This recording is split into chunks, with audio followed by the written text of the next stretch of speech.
Hi, my name is Lisa Jolly. I am the children's librarian from Talcott Free Library. I am going to read chapter 6 of A Boy Called Bat. Can it spray yet? Janie asked. No, Mom answered. Soon he will be able to.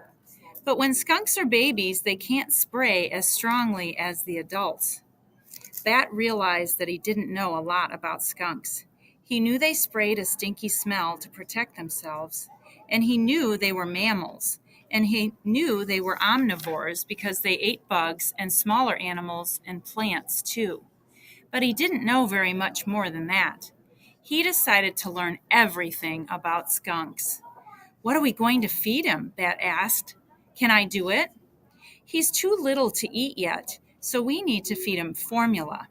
They don't make skunk formula, so we use puppy formula. It's the closest thing to mother skunk milk. Janie stood up. It's a cute skunk, Mom, but I want to go over to Ezra's house. Okay? Okay, Mom said. Be back in an hour. Ezra lived 3 houses up the block and had been Janie's best friend since before Bat was born. Janie loved Ezra. She thought he was funny and smart and creative. Bat didn't love Ezra. He thought Ezra was loud and annoying and a mean tease. Sometimes, when Janie went to play at Ezra's house, it bothered Bat that he wasn't invited, and that there wasn't a house he was invited to visit where Janie didn't go. But right now he didn't care about Ezra or about anything other than feeding the skunk kit. Goodbye, he said to Janie, without taking his eyes off the baby skunk's tiny face.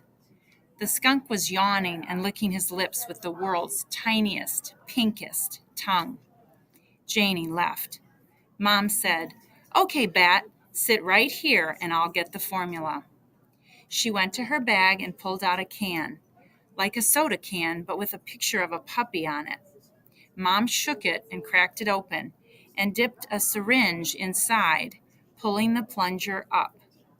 Bat watched it fill with a thick, white liquid.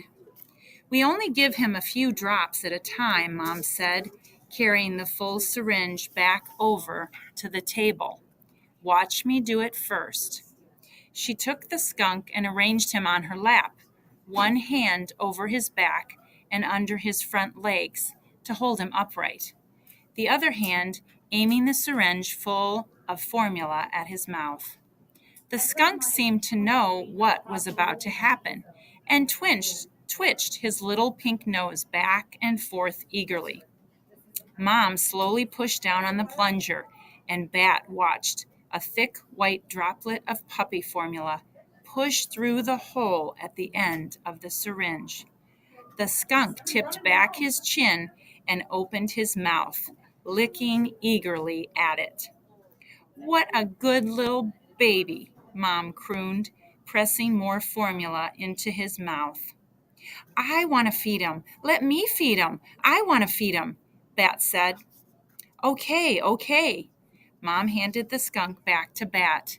He tried to hold the skunk the way Mom had, and then took the syringe in his other hand.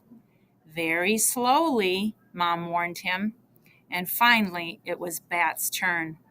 As slowly as he could, he pressed down on the plunger, aiming the syringe tip at the baby skunk's mouth. And it worked.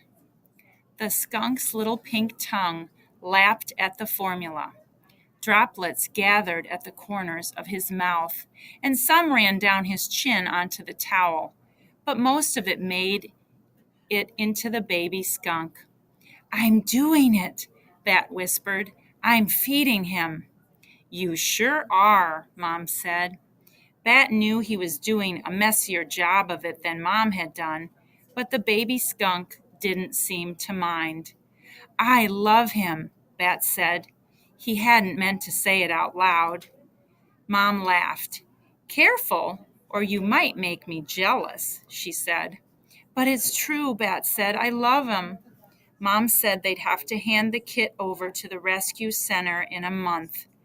But Bat, holding the tiny animal in his arms, made a silent promise that he'd figure out a way to keep him.